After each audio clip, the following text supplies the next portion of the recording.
Please be seated. The sitting is open.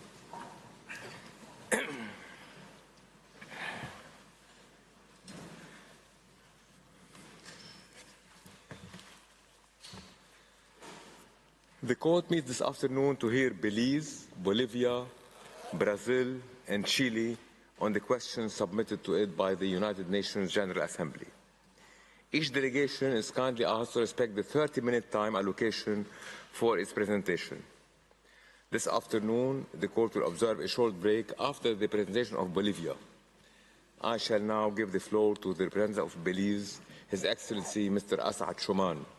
Your Excellency, you have the floor.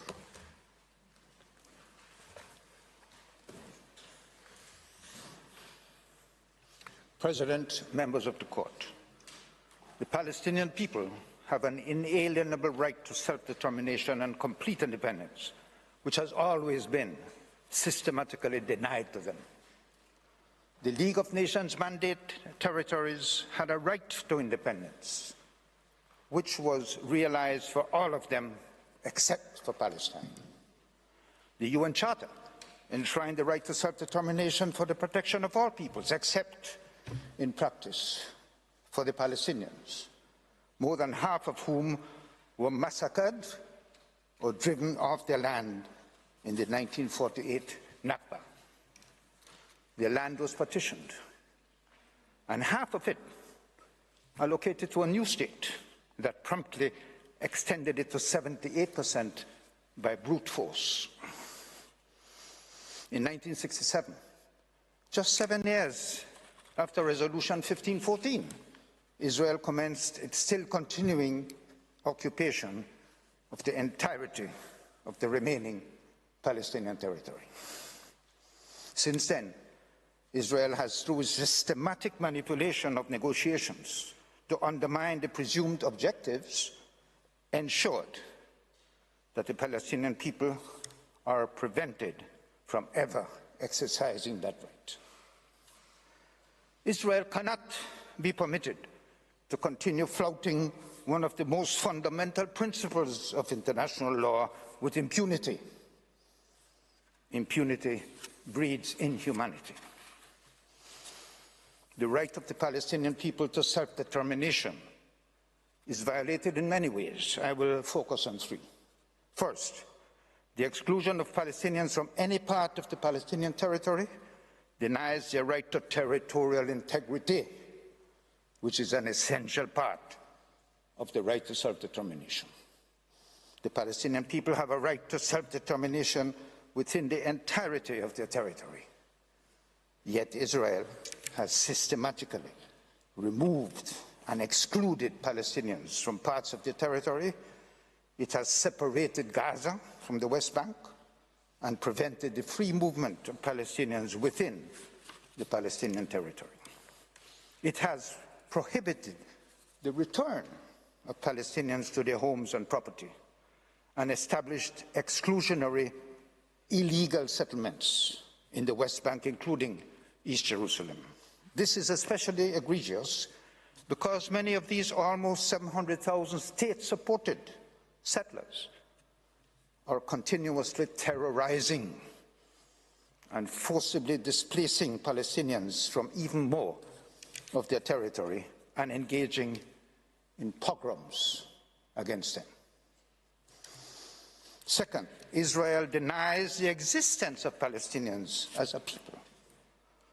The Israeli Minister of Finance, himself an illegal settler, has stated that there is no such thing as a Palestinian people. Senior Israeli leaders routinely deny that the Palestinian people have a right to self-determination. Moreover, the case brought by South Africa, which Belize fully supports, lays bare the fact that Israel's genocidal campaign in Gaza also denies the right of Palestinians to exist at all. One key tactic in this regard is Israel's deliberate use of starvation to destroy the civilian population of Gaza. Gaza's entire population of more than 2 million people is in crisis, facing the worst levels of acute food insecurity. By December 2023, the famine threshold had already been exceeded, and the situation was deteriorating rapidly. This famine is not an accident.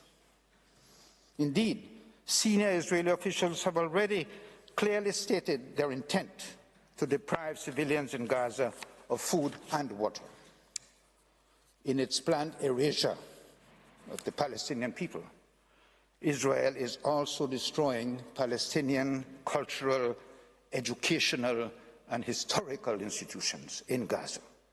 Almost 400 schools and every single university have been partially or fully destroyed, including one which was used as a base and an interrogation center by Israeli forces for months before they pillaged it and then detonated it.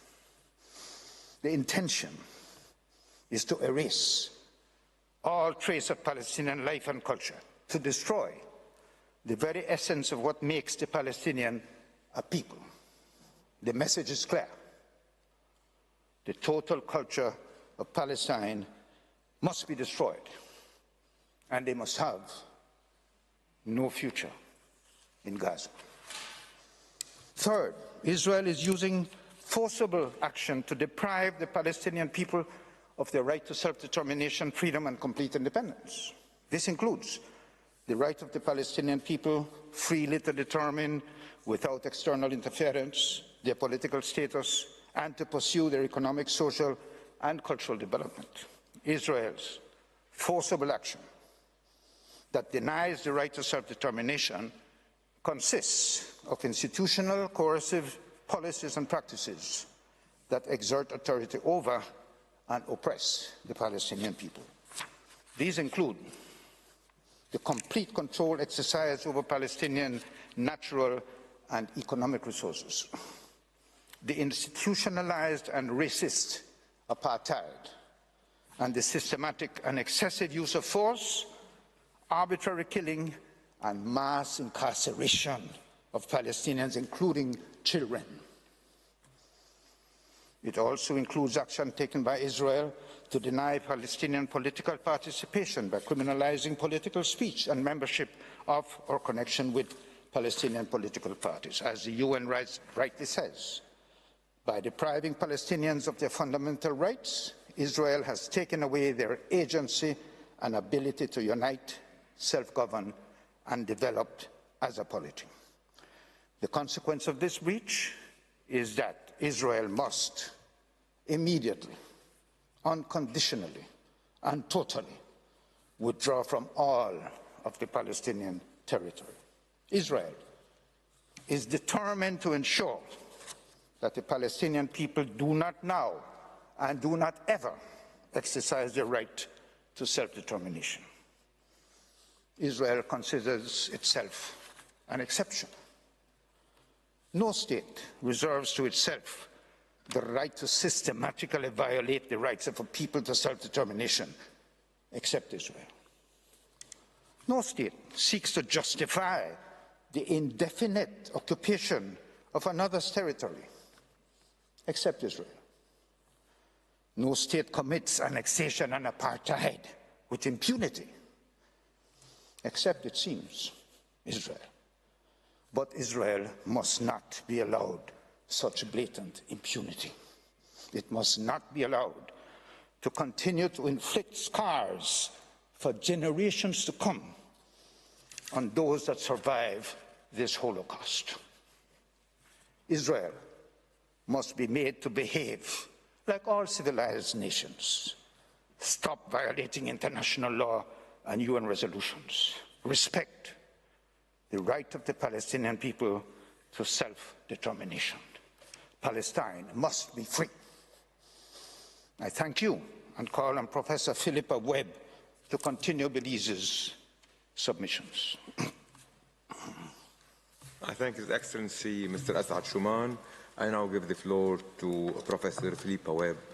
You have the floor, Professor. Thank you. Mr. President, members of the Court. Apartheid is the strongest concentration of racist concepts put into action. It goes hand in hand with Israel's violation of the right to self-determination. It is impossible to realize a people's right to self-determination within an institutionalized regime of systematic racial oppression and discrimination. The dehumanizing nature of apartheid suppresses the equality, identity, and dignity at the heart of self-determination. The existence of apartheid is relevant to the first question before the court, which asks about the legal consequences arising from the ongoing violation by Israel of the right of the Palestinian people to self-determination and from its adoption of related discriminatory legislation and measures. Although the court can opine on discrimination falling short of apartheid, there are significant and different legal consequences resulting from the breach of the prohibition of apartheid that arises on the facts before the court. I will address the definition and scope of apartheid, apply the definitional elements to the facts, and set out the legal consequences. The Apartheid Convention's definition reflects custom and has the same content as the term apartheid in Article 3 of CERD. The prohibition of apartheid is not limited to Southern Africa or commissioned by a particular state. The prohibition also applies beyond a state's territory. Article 3 of CERD refers to territories under a state's jurisdiction, which includes situations of occupation. The CERD Committee has determined that Article 3 applies to the Palestinian population in Israel and in the occupied Palestinian territory. First, it is indisputable that the Palestinians are a racial group for the purposes of CERD and custom. Under Israeli law, the separate identity of the Jewish race is afforded a privileged status, and the right to exercise self-determination in the State of Israel is exclusive to the Jewish people. Jewish Israelis and Palestinians are perceived by themselves and by external actors as different racial groups. Second, Israel's deployment of a combination of measures across the Palestinian territory and against the Palestinian people falls within Article 2 of the Apartheid Convention. Israel has long-standing discriminatory laws, policies, and practices that affect only Palestinians and are designed to benefit exclusively and maintain the dominance of Israeli Jews on both sides of the Green Line. Moreover, many measures are designed to fragment the Palestinian people as a group and to separate Palestinians from Israeli Jews. This is what Namibia rightly calls strategic fragmentation. Such measures have been set out in Belize's written statement. Here I emphasize 2 points. First, in the West Bank, there is the separation wall, restrictive permit requirements, checkpoints, and segregated roads. This creates what the Israeli army officially calls sterilization, areas and roads closed to Palestinians. Hebronization, meaning the strategies of repression and segregation, is spreading. Second, Gaza is under siege and blockade. Millions of Palestinians are confined to ever smaller strips of land, the longest and most complete siege of the greatest number in modern history. The whole of Gaza has become an impoverished, desperate ghetto. Since 1967, Israel has detained 1 million Palestinians, including tens of thousands of children. Israel's conduct against the Palestinian people has been characterized as apartheid by UN special procedures since 2007, including a joint statement of 47 mandate holders in 2020. Turning to the third element of apartheid, intent. Israel's measures are imposed for the purpose of establishing and maintaining dominance and systematic oppression. This can be inferred from their scale and institutionalized nature, and from the differing effects they have on the Palestinian and Israeli peoples as regards access to basic services and rights protection. It is also directly evidenced by Israeli laws that affirm Jewish supremacy as a national value. Intent is heard in the hate speech of Israeli public officials and political and religious leaders. The court has ordered Israel to take all measures within its power to prevent and punish the direct and public incitement to commit genocide in relation to members of the Palestinian group in Gaza. Intent is also evidenced by Israel's suppression of dissent against the system of apartheid. Indoctrination starts in the classroom. The Third Committee has expressed concern at the tide of racist hate speech in school curricula and textbooks. The Committee on the Rights of the Child has pointed to the extensive militarization of the educational system, which is entrenched during compulsory military service. Israel's state controller has criticized the government for doing very little to purge the severe phenomena of racism and hatred among youth and to promote a shared society. If the requisite intent is established, any claimed security rationale cannot displace the conclusion that Israel's conduct falls within Article 2. In the light of these violations of self-determination and the prohibition of apartheid, Belize requests the court to formulate precisely what Israel and third states must do. Specific consequences facilitate accountability. Belize refers to the written pleadings that detail such consequences. The core consequence of the violation of the Jus Cogens right to self-determination and the prohibition of apartheid is immediate cessation. Israel must dismantle the physical, legal, and policy regime of discrimination and oppression, including freeing political prisoners.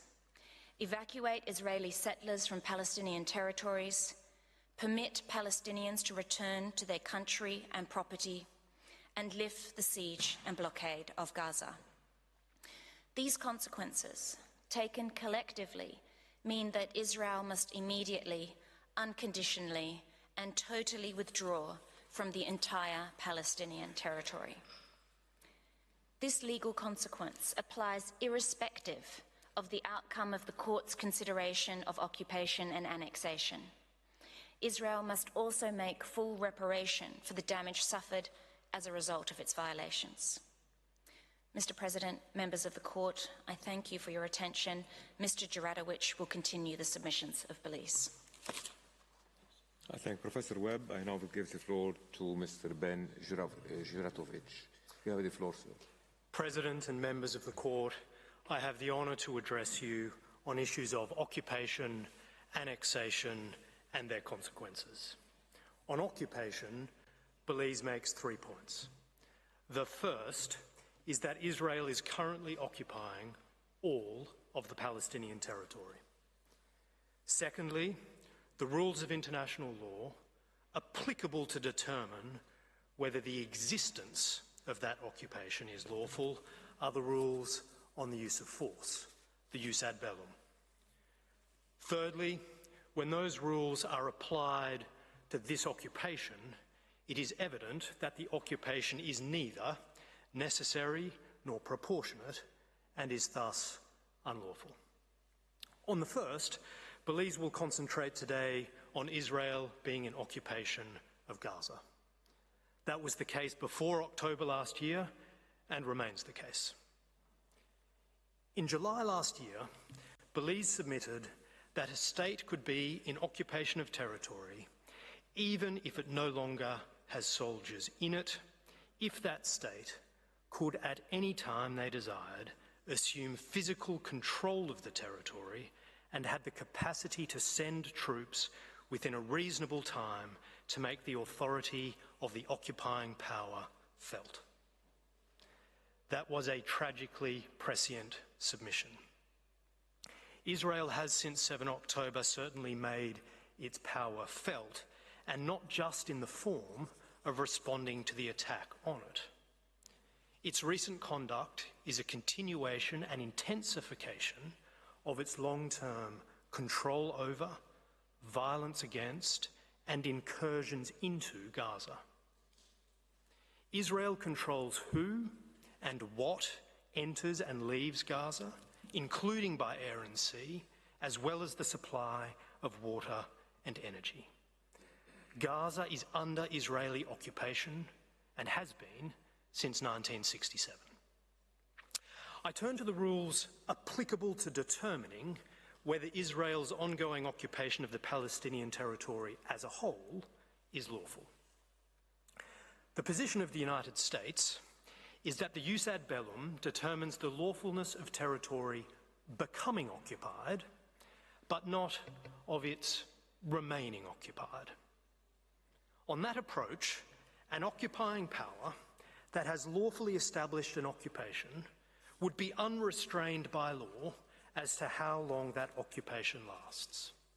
It would be restrained by the jus in bello as to how it conducts the occupation, but it would be under no legal restraint concerning the duration of the occupation. That would, of course, mean that an occupation could lawfully become indefinite, and that must be incorrect. The correct position is that whether the existence of an occupation is lawful, either at the time of its commencement or as it continues, is determined by the jus ad bellum.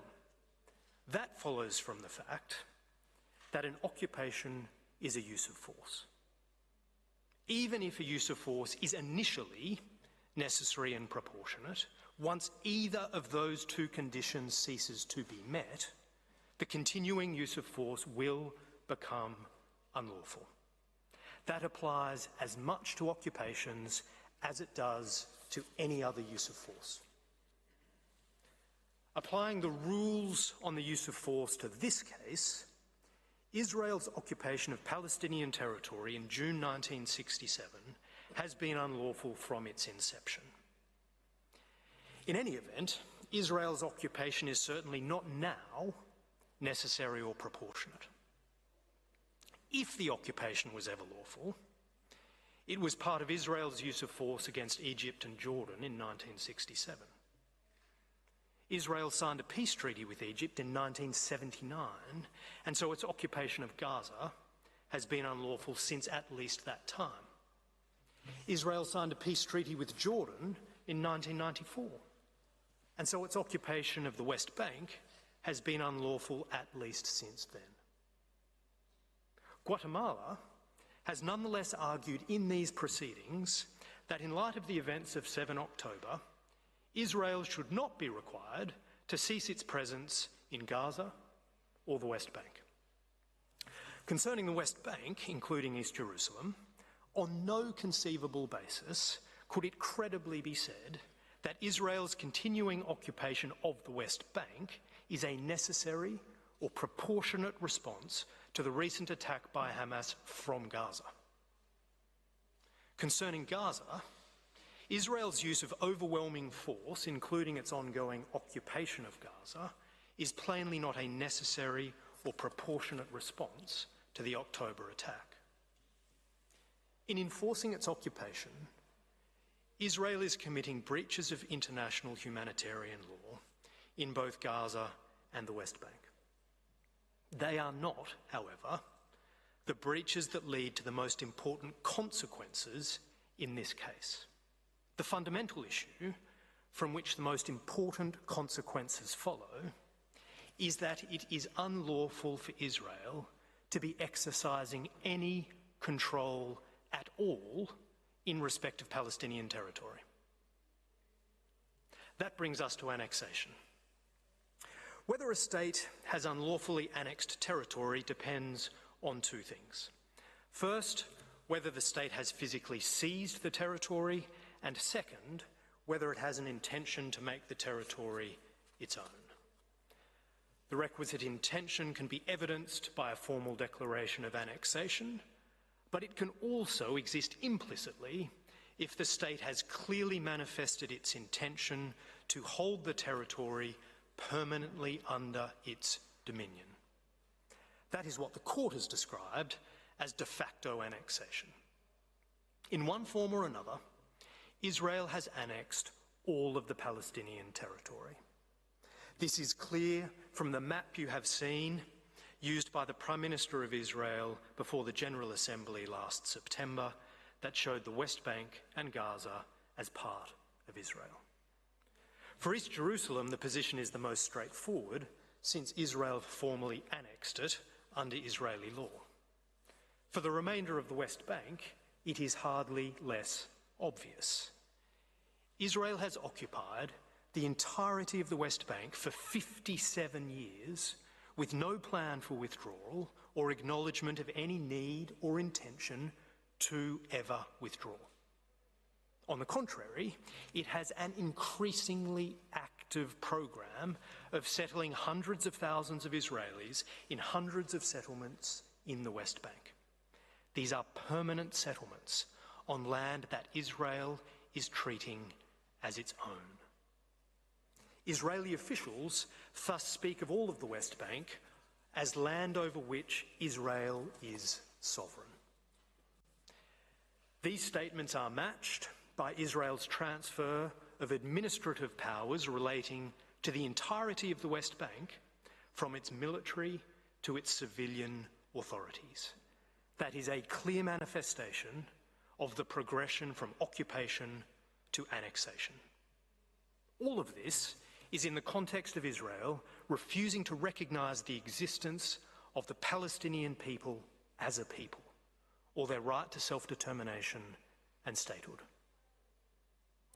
These circumstances have led United Nations bodies and special procedures correctly to conclude that Israel is responsible for de facto annexation of the entire West Bank, and not only of the part of it that the Oslo Accords label Area C. Area C constitutes more than 60% of the West Bank, and as the court has seen from the fourth map that Palestine's foreign minister displayed, it is clear that areas A and B comprise a collection of isolated enclaves that are not viable without Area C. Turning to the heart of the questions posed to the court, which is legal consequences. Israel's occupation and annexation of Palestinian territory are continuing wrongful acts. Israel is thus under an obligation to cease those acts, whether in respect of occupation or annexation. The conduct that constitutes a breach of the prohibition of the use of force is Israel's presence in or exercise of effective control over Palestinian territory. To cease that wrongful conduct, Israel must entirely withdraw from Palestinian territory. That includes withdrawing its civilian population from the West Bank, ceasing the construction and expansion of settlements there, and dismantling existing settlements. It must also repeal or render ineffective all legislative and regulatory acts, policies and practices that contribute to its exercise of effective control over Palestinian territory. The court could also usefully indicate that the establishment of settlements has had no legal effect and does not give Israel any rights in respect of the land on which they are located. As to the important question of timing, the court has previously recognised that the obligation of cessation requires immediate action.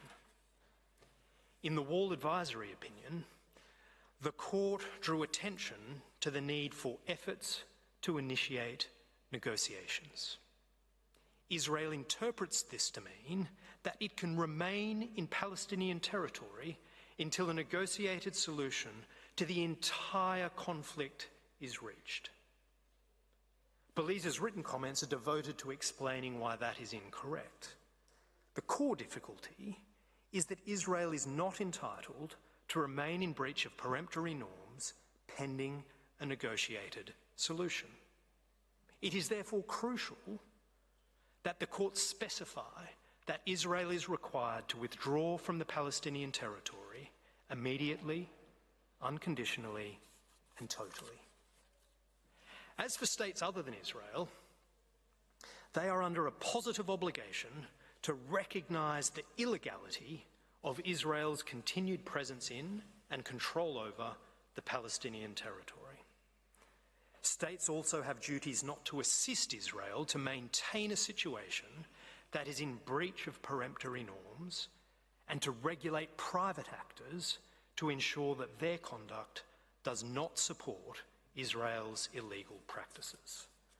Fulfilment of those duties includes weapons and their components not being provided to Israel in the knowledge that they will likely be used to perpetuate its control over Palestinian territory. President and members of the Court, thank you for your attention. Those are the submissions of Belize. I thank the delegation of Belize for its presentation. I invite the next participating delegation, Bolivia, to address the Court and invite His Excellency Mr. Roberto Calzadilla Sarmiento to take the floor. Your Excellency, you have the floor.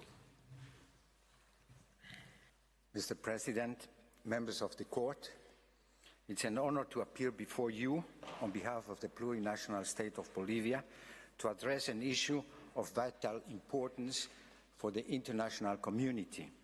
Today, the world looks to this court, the principal judicial body of the United Nations, which is empowered to determine the legal consequences arising from Israel's continued violation of the right of the Palestinian people to self-determination, from its prolonged acts of occupation, from its continued settlements and annexation of Palestinian territory, including measures which alter the demographic composition, character, and status of the holy city of Jerusalem, and the adoption by Israel of related discriminatory legislation and measures as requested by the General Assembly of the United Nations.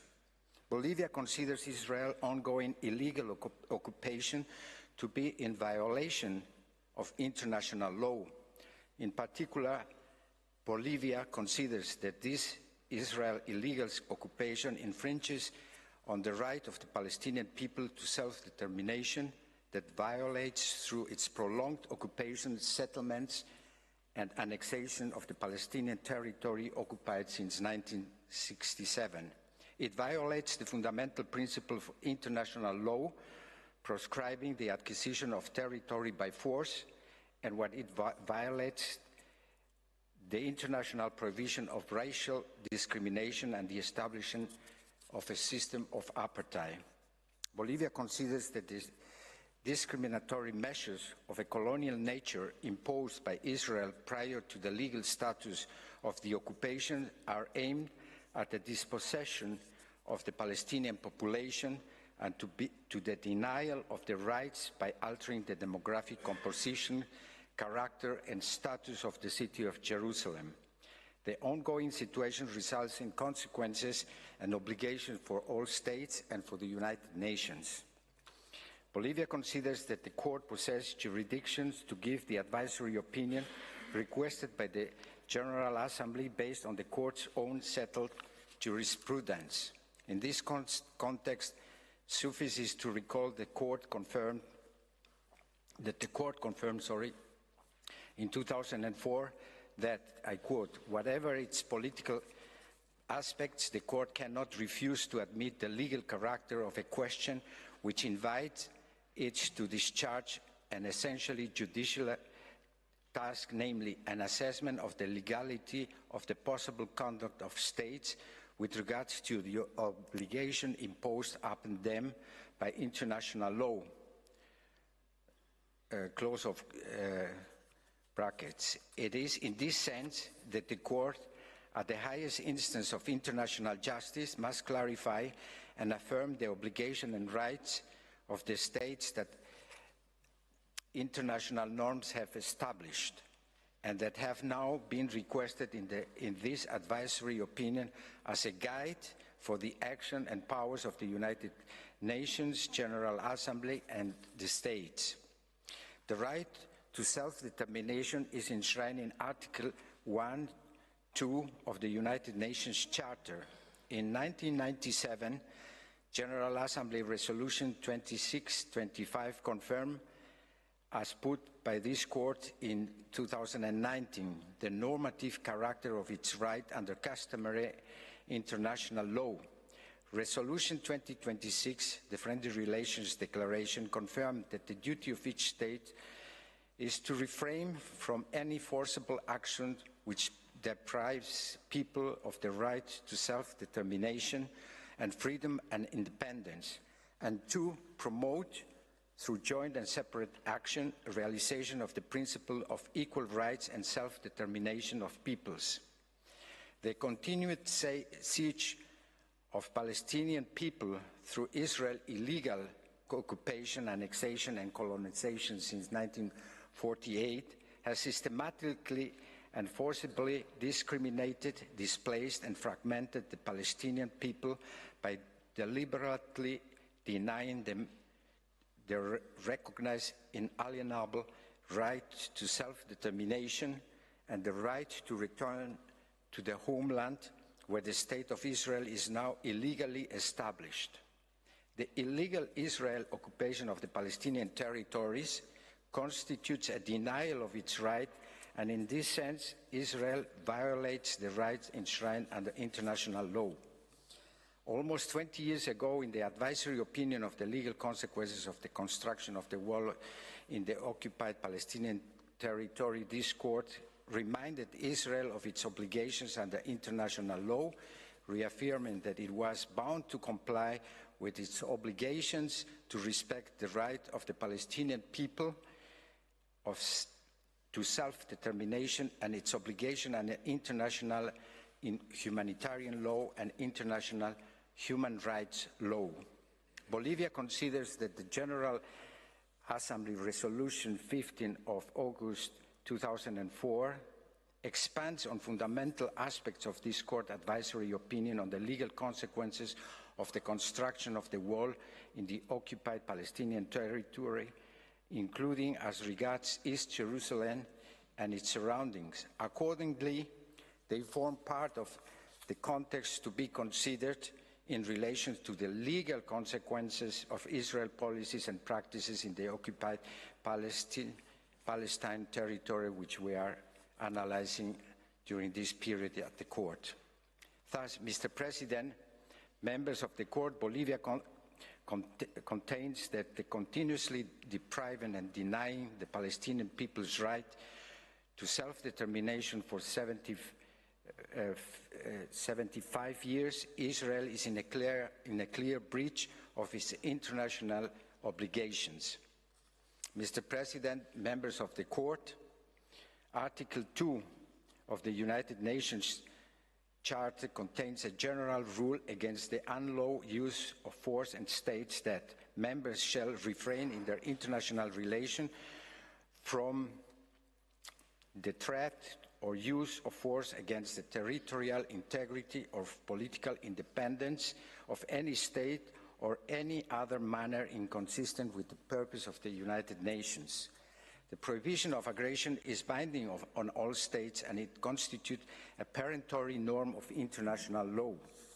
On November 22, 1976, the Security Council unanimously adopted Resolution 242, in which it insisted on the inadmissibility of their acquisition of territory by war and called for the withdrawal of Israel and armed forces.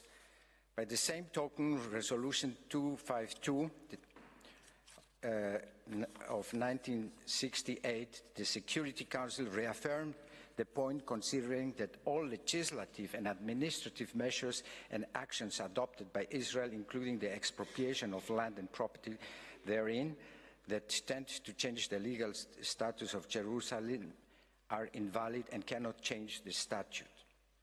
It is imperative to recall that the Security Council urged Israel to scrupulously observe the provision of the Geneva Convention and international law on military occupation, further reiterating that the Geneva Convention of August 1949 on the protection of civilians in time of the war applied to the Arab territories occupied by Israel since 1967, including Jerusalem.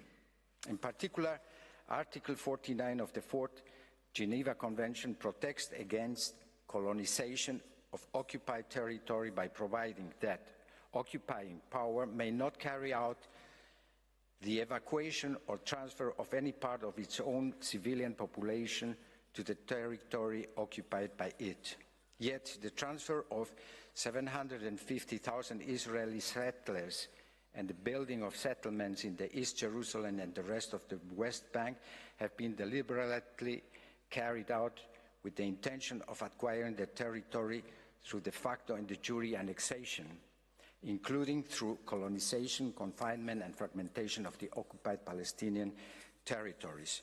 Not only the Security Council and the Human Rights Council, but also the General Assembly reaffirmed the principle of inadmissibility of the acquisition of territory by force, condemned and rejected Israel's measures aimed at altering the demographic composition, the character and status of Jerusalem in the occupied Palestinian territory. States in their international relations must refrain from restoring to the threat of use of force against the territorial integrity or political independence of any state or coerce another state to subordinate in its exercise of its sovereign rights and obtain advantages of any type.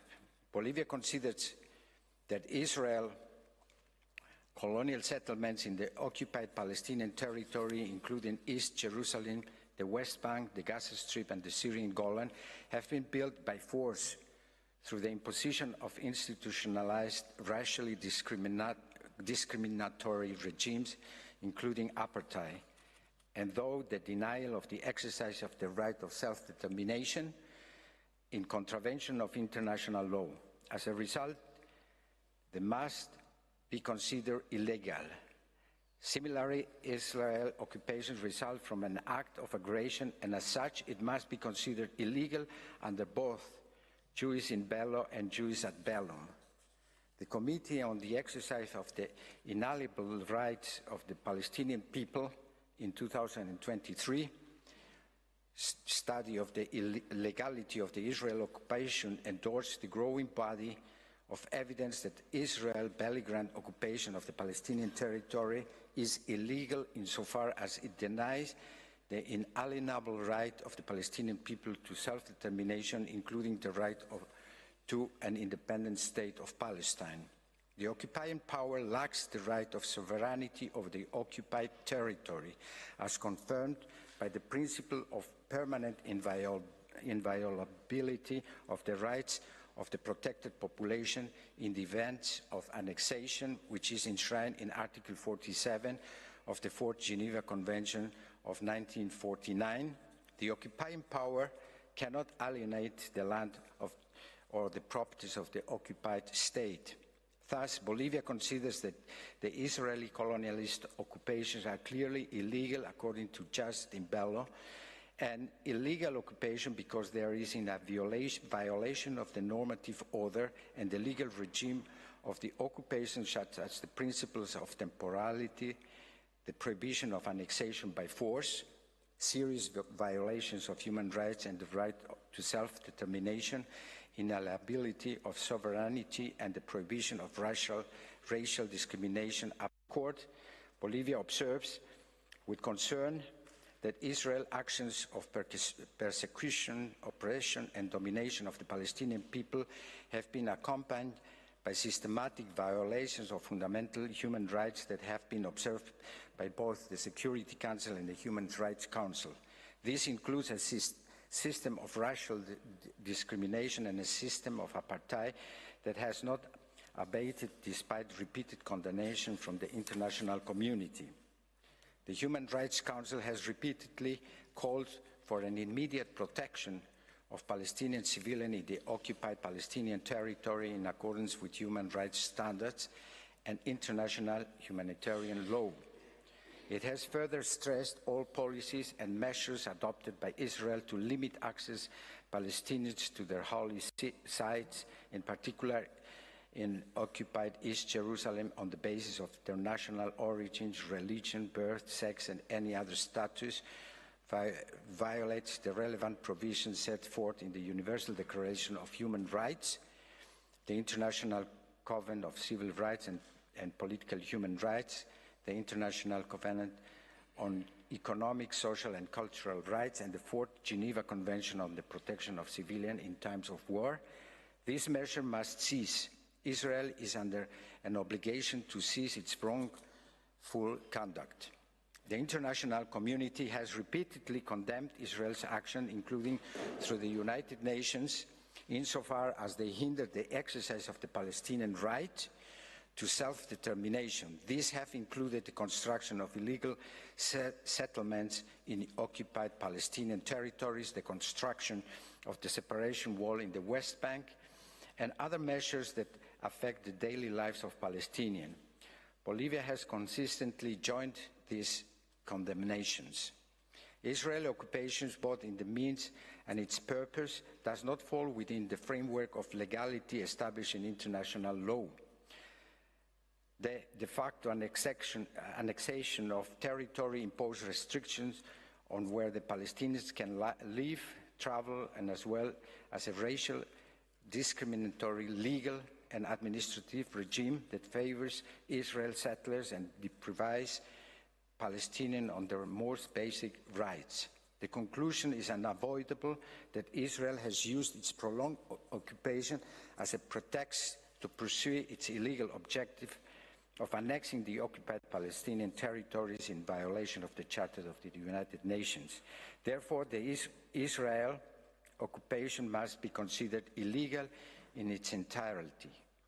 Mr. President, members of the Court, the policies and practice of Israeli occupation in Palestinian territory are illegal and have legal consequences with obligation for Israel and for other states and the United Nations, since they violate the rights of the Palestinians as people and Palestine as a state, and therefore they both demand the complete and immediate cessation of these international acts.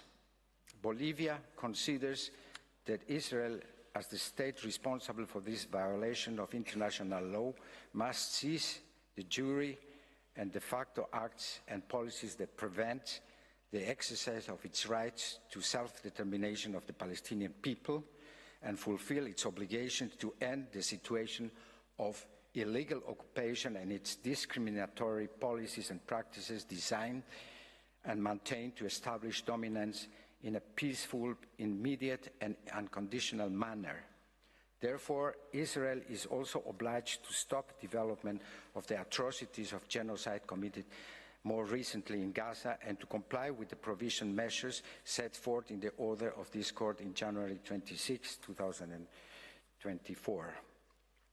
Israel must also comply with its international obligations and stop continued Israel settlements activities that are jeopardizing the viability of the two-state solution based on the 1967 lines, and retract Israel's announcement on February last year of a further construction and expansion of settlements and the legalization of advanced settlements. Israel must cease the armed occupation and cancel the annexation of Palestinian territories and reverse illegal settlements by establishing reparation and compensations. As the occupying power, it must assume responsibility for 76 years of occupation and for the siege imposed on the Gaza Strip and the ongoing atrocities of crimes of genocide. Bolivia considers that within the framework of the resolution mentioned in the advisory opinion brief, Israel must immediately and completely put an end of all settlement activities in the occupied territory, and reaffirms that the establishment of settlements by Israel in the Palestinian territory occupied since 1967, including East Jerusalem, has no legal validity and constitutes a manifest violation of international law and a major obstacle to the achievement of the two-state solution and a comprehensive, just, and lasting peace. Mr. President, members of the Court, the international community has, including through the United Nations, repeatedly condemned and must continue to condemn Israel's actions that hinder the exercise of the Palestinian right to self-determination, such as the construction of illegal settlements in occupied Palestinian territories, the construction of the wall separation in the West Bank, and the other discriminatory measures that affect the daily lives of Palestinians. In this context, states and international organizations are under an obligation to prevent and take measures and cooperate to prevent Israel from continuing to violate the Palestinian right to self-determination and its discriminatory practices of domination and apartheid, and to avoid any act of support for the genocide of the Palestinian people. These measures may include diplomatic actions, economic sanctions, political pressure, and legal measures. States have the obligation to contribute with separate or joint actions to the state of Palestine and exercise of its right to self-determination. States parties to the Genocide Convention also have clear obligation to act to prevent, suppress, and punish genocide, employing all means reasonable available to them, so as to prevent genocide so far as possible within the limits permitted by international law, also clarified in the 2024 Ukraine-Russia case. The plurinational state of Bolivia considers that the Presidential Declaration of the Security Council of February 20, 2023 firmly underlines the need for all parties to comply with their international obligations and commitments. In this sense, states have the obligation not to recognize the illegal situation resulting from the acts of occupation of the territories of Palestine by Israel, the impediment of the right to self-determination of the Palestinian people, the prevention of discrimination, apartheid and genocide, and avoid any act of complicity and action that contributes to the maintenance of these illegal situations. Bolivia believes that all states must firmly oppose all unilateral measures that impede peace, including, among others, to reframe the arms trade, the construction and expansion of Israel settlements, the confiscation of Palestinian lands, and the legalization of settlements, the demolition of Palestinian homes, and the displacement of Palestinian civilians. States have to reject the expansionist and colonialist policies that Israel has been developing for half a century, promoting a system of apartheid and constant suffocation and genocide against the Palestinian people, in violation of international law, the Charter of the United Nations, and the respective resolution approved by the Security Council, the Human Rights Council, and the General Assembly. As a pacifist country, the plurinational state considers that the only alternative to guarantee a just and lasting peace in the conflict between Israel and Palestine must be the obligation for all states to contribute to dialogue and negotiation with clear expression of political will from both parties to achieve a two-state solution, consolidating a free, sovereign and independent Palestinian state as it established with the pre-1967 international borders, with East Jerusalem as its capital in accordance with the relevant Security Council and General Assembly resolution. Following the principles of international law and peace, Bolivia recognized Palestine as an independent and sovereign state on the 17th of December 2010 along the 1967 border because it meets all the traditional criteria for statehood. All states have common but differentiated responsibilities and the obligations to provide solidarity, assistance to the Palestinian people. Accordingly, and despite its economic limitation, the plurinational state of Bolivia is making an important effort by sending a contingent of humanitarian aid, which we hope can reach its destination without objection from the occupying power. Bolivia further considers that the Security Council, the Human Rights Council, the United Nations General Assembly, and the international Court of Justice, as well as the relevant treaty bodies, must continue to call on Israel to comply with its obligations under international law, to cease the expansion of illegal settlements and guarantee the full exercise, enjoyment and respect of the human rights of the Palestinian population. Similarly, the United Nations has the obligation to implement all relevant resolutions and other necessary measures and additional resolutions to bring to an end to Israel's illegal occupation and the present system of racial discrimination and apartheid. Mr. President, members of the Court, every day we witness atrocities and an increasing irreparable loss of lives of the Palestinian people. The news document daily the suffering. We know not what legal consequences these international crimes may yield, as they continue now withstanding the order on provisional measures of January 26, 2024. With its advisory opinion, the Court has the power to establish what these consequences are. Mr. President, members of the Court, that concludes my statement on behalf of the plurinational state of Bolivia. I should like to thank the Court for its careful attention. I thank the delegation of Bolivia for its presentation. Before I invite the next delegation to make its oral statement, the Court will observe a coffee break for 10 minutes. The sitting is suspended.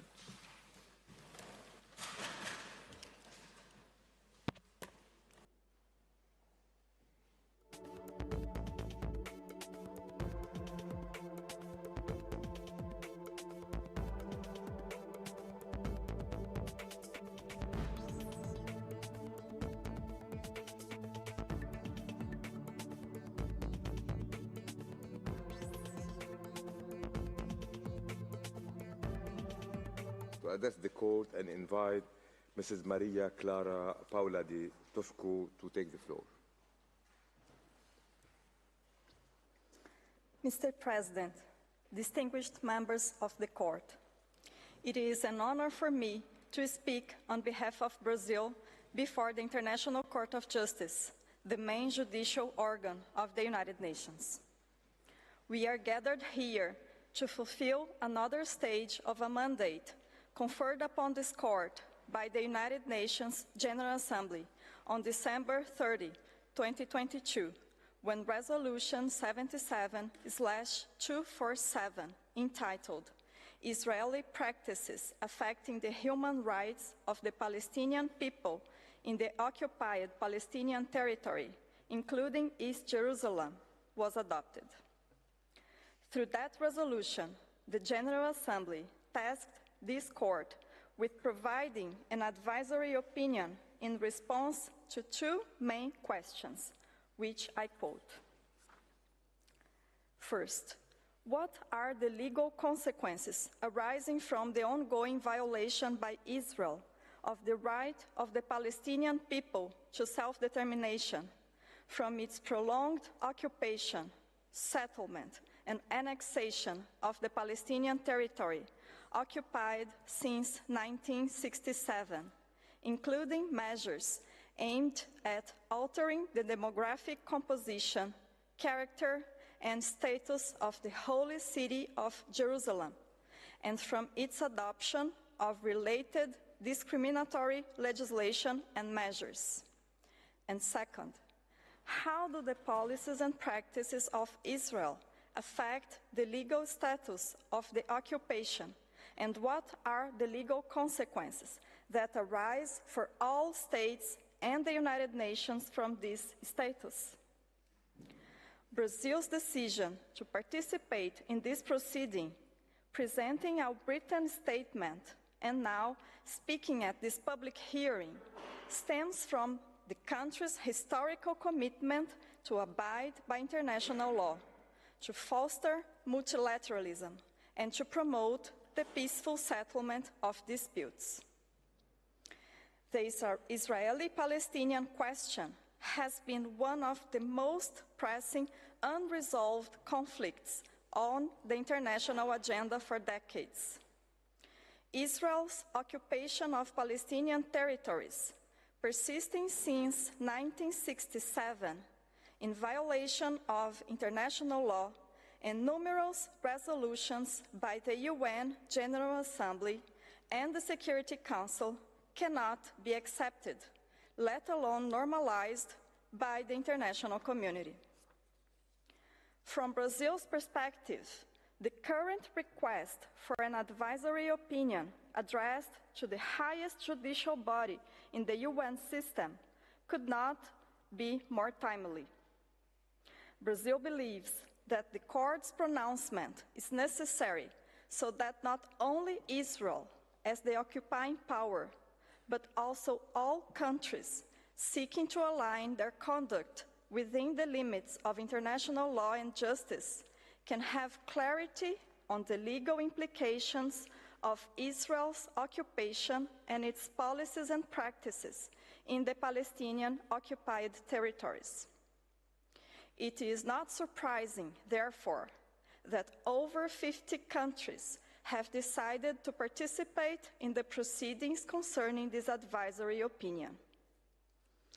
Mr. President, esteemed judges, the importance of the matter and the gravity of the situation in the Palestinian occupied territories were indisputable even before October 7, 2023.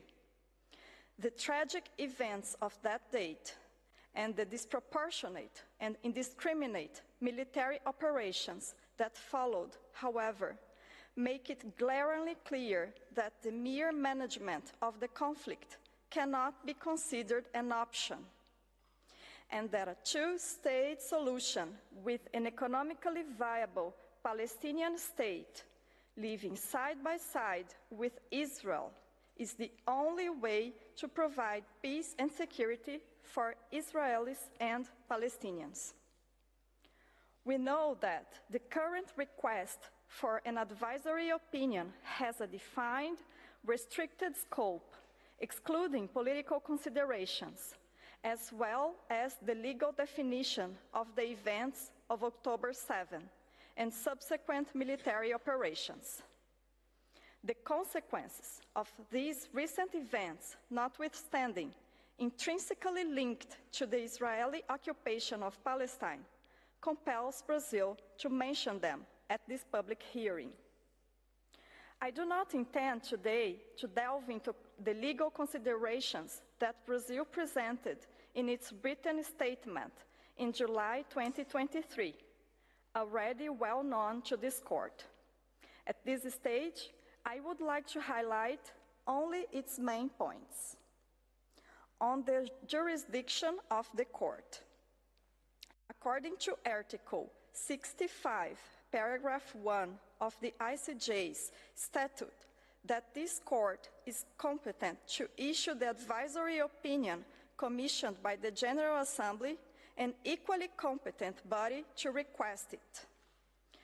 The subject of the consultation is intrinsically linked to relevant principles of international law, such as the right to self-determination and the prohibition of the annexation of territory by force, making the opinion of this judicial organ even more crucial for the entire international community.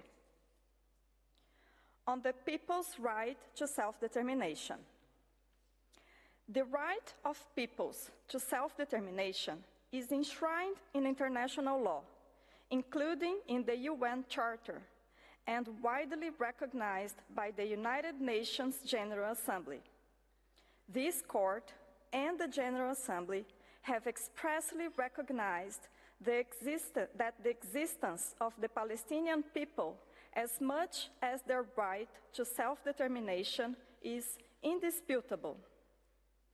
Brazil would appreciate that the court, within the scope of the present advisory opinion, could highlight the principled position that the Israeli occupation of Palestinian territories violates the right of the Palestinian people to self-determination. On occupation, settlements, and annexation. In 1967, Security Council Resolution 242 emphasized the inadmissibility of acquiring territory by force and directed Israel to withdraw its troops from the then recently occupied Palestinian territory.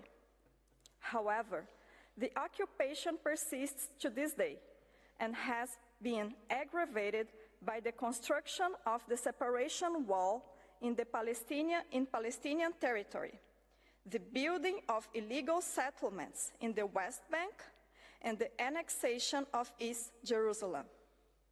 As recognized by the court in the Wall Advisory Opinion, Israel has continued to have the status of occupying power.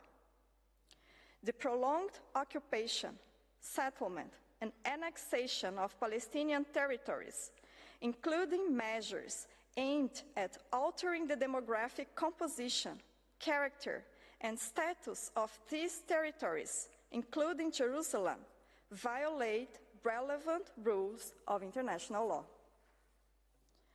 On the prohibition of discrimination, the Universal Declaration of Human Rights and the International Covenant on Civil and Political Rights, foundational instruments of the international human rights protection system, guarantee the right of all individuals to be treated equally without discrimination based on race, color, gender, or religion. By extending its jurisdiction over the occupied Palestinian territories and establishing two distinct legal systems,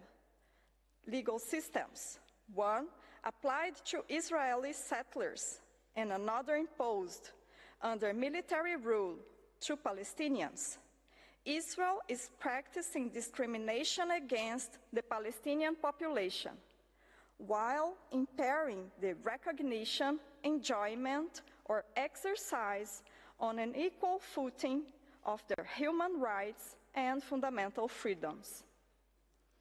This differential treatment is evident and well documented and should also be addressed by the court.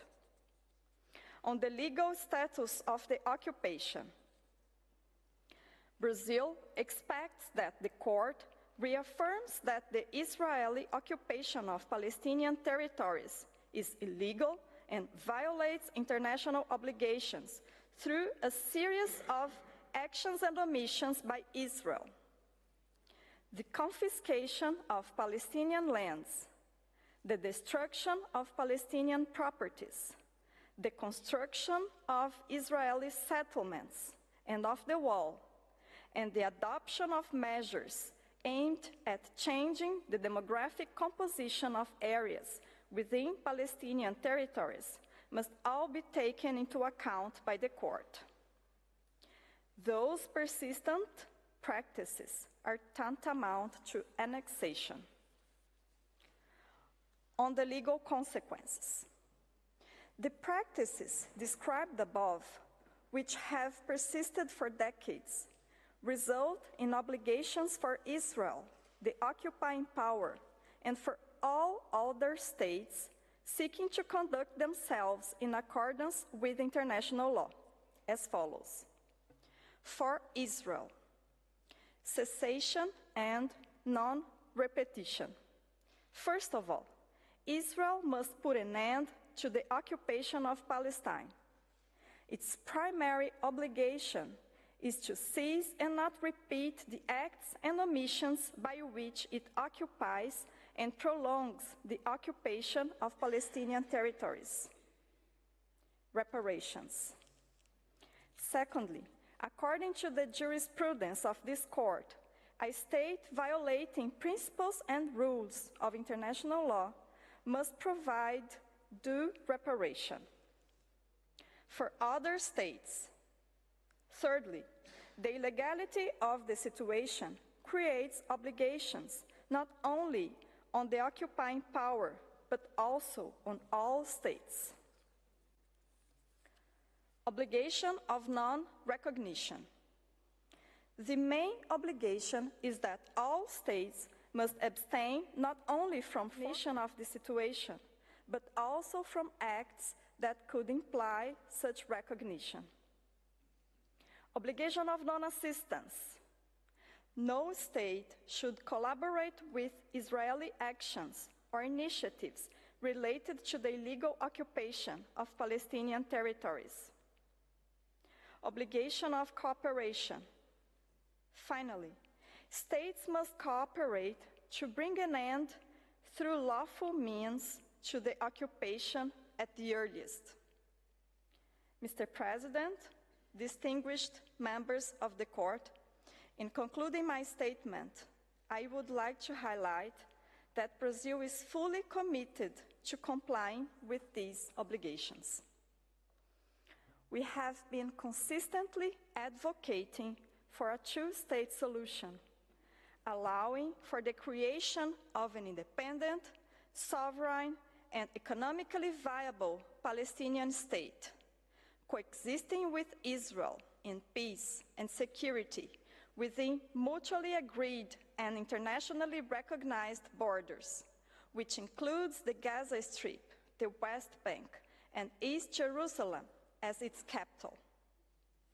It is not without reason that Brazil, in December 2010, extended recognition to the state of Palestine. It was not without reason either that Brazil enrolled to provide its contributions in the context of the present request for an advisory opinion from the Court.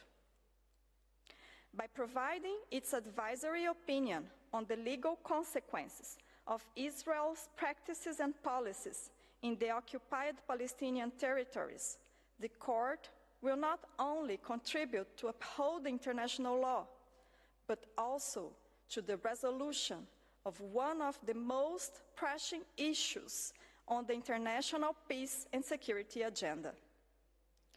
Brazil strongly believes in dialogue, peace, justice, and multilateralism, and highly values the work of this International Court of Justice. Thank you. I thank the delegation of Brazil for its presentation. Let me now call upon the next participating delegation, Chile, to address the court and invite Ms. Jimena Fuentes-Torrijos to the podium.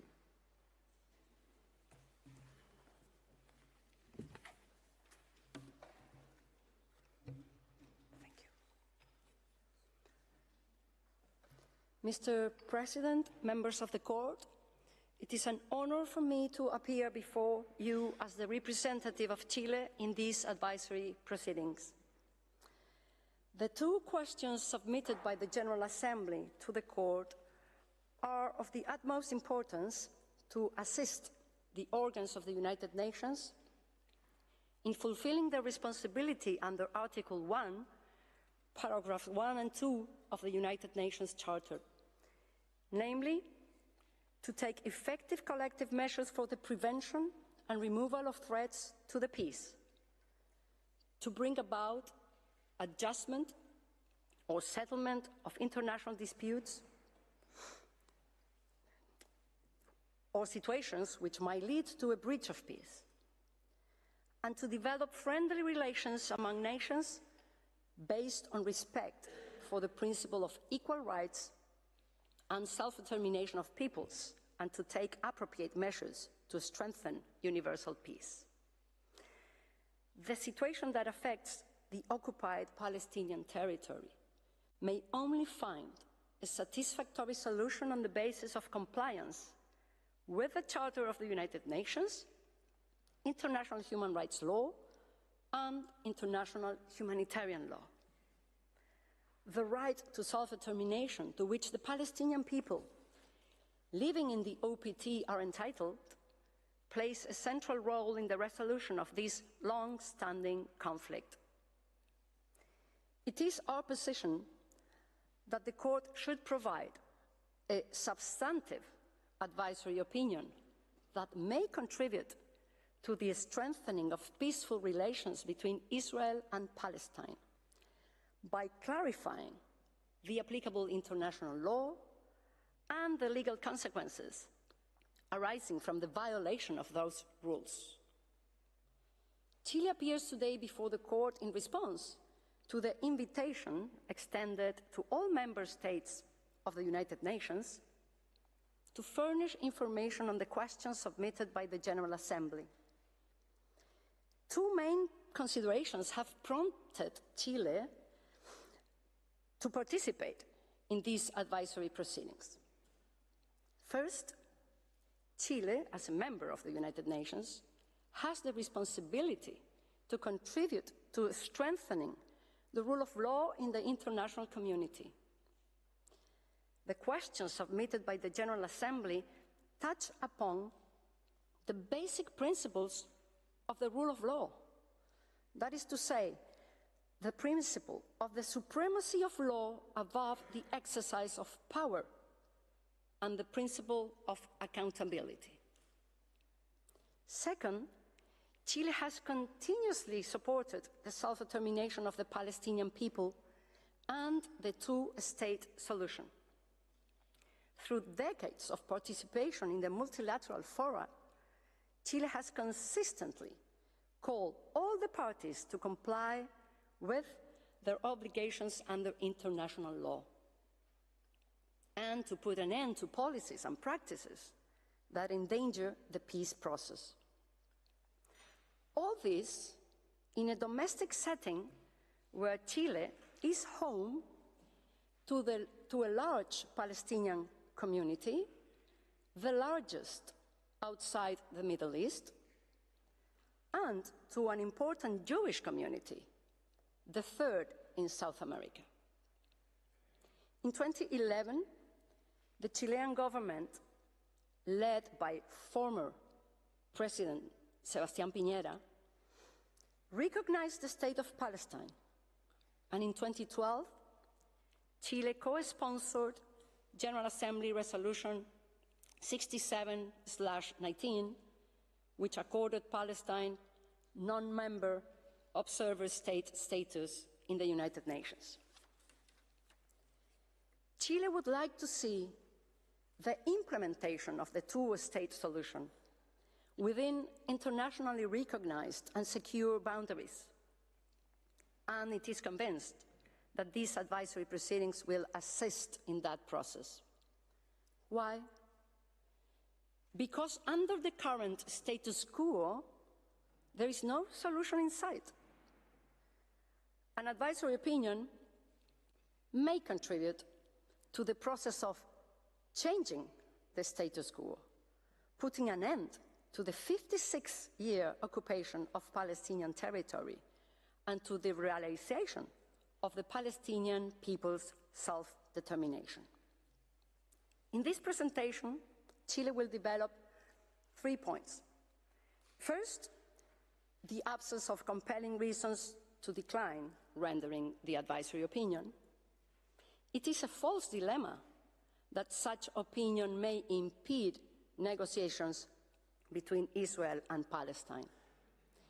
Second, Chile's views on question A regarding Israel's violation of the inalienable right of the Palestinian people to self-determination and other rules of international law and the responsibility that arises thereof. Third, Chile's views on question B regarding the illegal status of the occupation and the consequence that necessarily follows, namely the obligation to put an end to the occupation. Moving to the first point, it is Chile's position that the court has jurisdiction to give the requested advisory opinion and that there are no compelling reasons for the court to refuse to do so.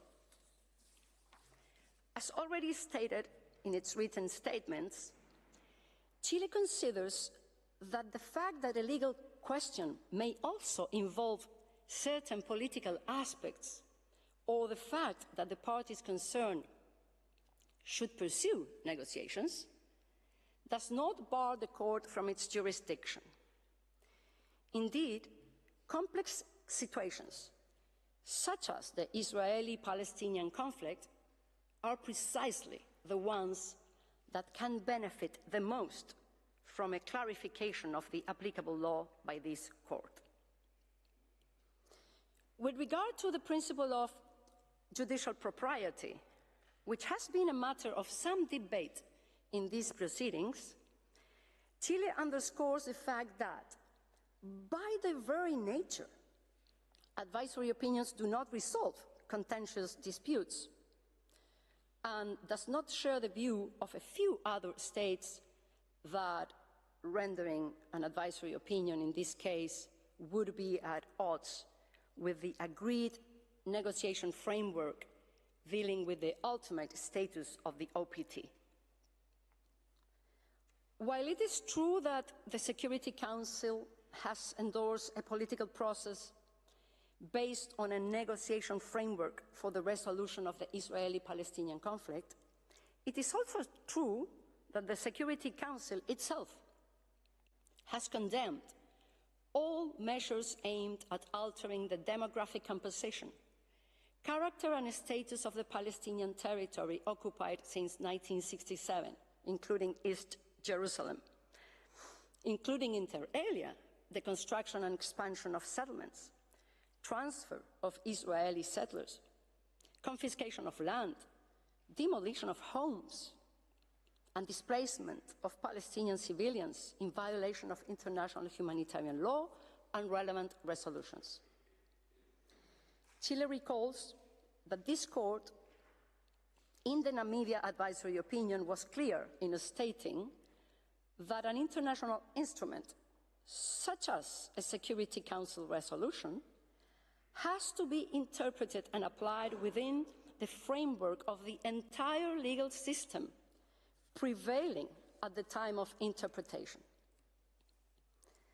The court has also noted that resolutions of the UN organs need to be analyzed, having regard to the terms of the resolution to be interpreted, the discussions leading to it, and in general, all circumstances that might assist in determining the legal consequences of the resolution of the Security Council. Thus, to argue that Security Council resolutions supporting the need for a negotiated two-state solution impede the exercise of the court's advisory jurisdiction is simply untenable. Indeed, it is quite clear from the language used by those resolutions and the discussions leading to their adoption that any such negotiated solution precisely requires the cessation and non-recognition of Israel's illegal activities in the OPT. It is difficult to understand how a legal opinion rendered by this court, the purpose of which is precisely to determine the legal consequences of Israel's behavior in the OPT, might be an obstacle for a prospective negotiated solution. In addition, one should not lose sight of the fact that ongoing or prospective negotiations do not imply a suspension of the functions and powers of the Security Council or the General Assembly. Indeed, the purpose of the request for an advisory opinion in this case is precisely to assist the General Assembly in the exercise of its functions with regard to the situation in the OPT. It is important to bear in mind that the General Assembly, in exercising its powers, can issue recommendations, the content of which is not restricted to calling the parties to agree on a negotiated solution. In conclusion, Chile strongly supports the view that by giving the requested advisory opinion, the court will be acting within the scope of its advisory function, fulfilling its duty to provide the legal assistance that the General Assembly requires to exercise its power in the context of a long-standing conflict. Mr. President, members of the Court, I will now address Chile's views on question A. In its first written submissions, Chile referred to some of the evidence before the court which demonstrates that Israel's policies and practices in the OPT, including East Jerusalem and Gaza, amount to serious and reiterated violations of international law, inter alia of the right of the Palestinian people to self-determination, of the rules and basic principles of international humanitarian law, and of international human rights law, including the prohibition of racial discrimination. Examining these violations is especially relevant in the present context of escalating hostilities. The upsurge of violence in the OPT and in Israel is partly explained by decades of systematic disregard of international law. Less than 4 months before the Hamas terrorist attacks, former UN Secretary General Ban Ki-moon and former UN High Commissioner for Human Rights Mary Robinson noted that Israel's policies, including its attempts to exercise sovereignty over the OPT, risks an uncontrollable explosion of violence on both sides. The statement proved premonitory. Noting that the current escalation of hostilities is partly explained by the status quo, does not entail condoning the attacks of Hamas. Chile unequivocally condemns terrorist actions and has called for the immediate and unconditional release of all hostages since day one. However, as noted by the UN Secretary General, the escalation does not come in a vacuum, but grows out of a long-standing conflict with a 56-year-long occupation and no political end in sight. This further confirms the importance of determining the legal consequences arising from the ongoing violations of international law. As Chile explained in its first written submission, there is vast evidence demonstrating the existence of serious violations of international law by Israel. Although Chile agrees with other states in noting that the court does not need to make detailed findings on every incident mentioned throughout the submissions,